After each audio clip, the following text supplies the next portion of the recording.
Water, when unmanipulated, is to find its level, so whether you look at a cup of water, a bathtub, a swimming pool, a lake, or the ocean, it's flat. Of course, natural motion is not considered and doesn't equal a curve. We have 0 authentic pictures of the Earth and they're all composites, and NASA even admits that they Photoshop Earth images. It is Photoshopped, but it's has to be.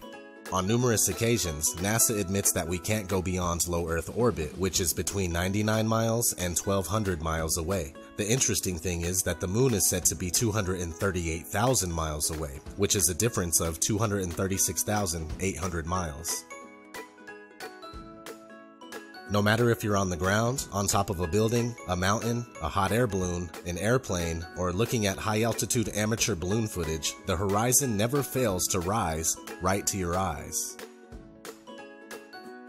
Whether you are looking at Toronto's skyline from Niagara-on-the-Lake, 31 miles away, Chicago's skyline from Union Pier, 43 miles away, or even Oahu from Kauai, which is up to 108 miles away from center to center, or 73 miles away from the closest points. You will not see any curvature where it's supposed to be.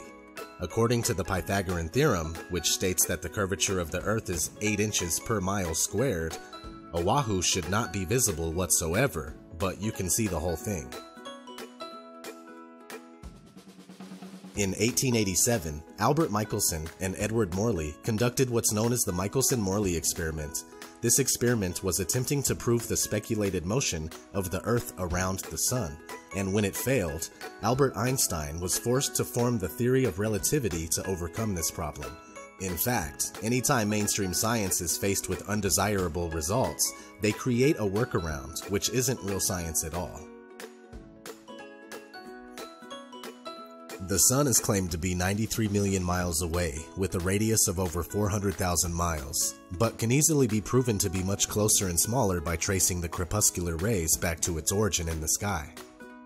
If the Sun were indeed 93 million miles away, it would simply be impossible to have angled sun rays, as they should all consistently come in straight.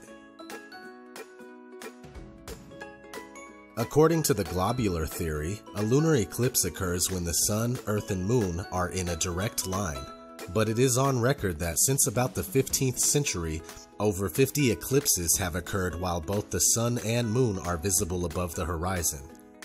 F. H. Cook, The Terrestrial Plane.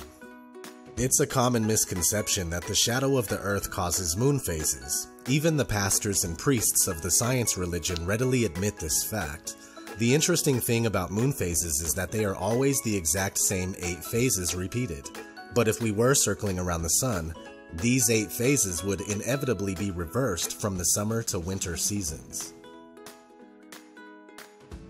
I completely understand that the idea of a flattened stationary Earth seems ridiculous in many ways, but that's only because we are taught the false globe model from the very first time that we enter a school classroom. Not to mention the first time we are introduced to the concept of a flat Earth, it's depicted as a highly laughable world where ships, boats, and water would run off of the edge. So I do get it, but it's all part of the deception. I've spent 30 years of my life believing that we were on a spinning globe. It wasn't until I unbiasedly and scientifically investigated the flat Earth claims that I started to realize that there is more to this theory than I originally gave it credit for. Now, after almost 2 years of research, I'm certain that the Earth is flat. We are told that the Earth spins at 1,040 miles per hour, while the Earth travels around the Sun at 66,000 miles per hour. Meanwhile, the whole solar system is going inside the Milky Way galaxy at a speed of 490,000 miles per hour. And finally, the entire Milky Way galaxy is darting through infinite space at over 1 million miles per hour. Most people believe this. And yet every experiment ever conducted to prove even the simple spin of the Earth has failed. The same thing goes for curvature. It's never been proven, and the only time we see it is in movies, NASA CGI, or when we're looking through a distorted fisheye lens. With all that said, please continue to research critically and don't be afraid to ask reasonable questions and speak out.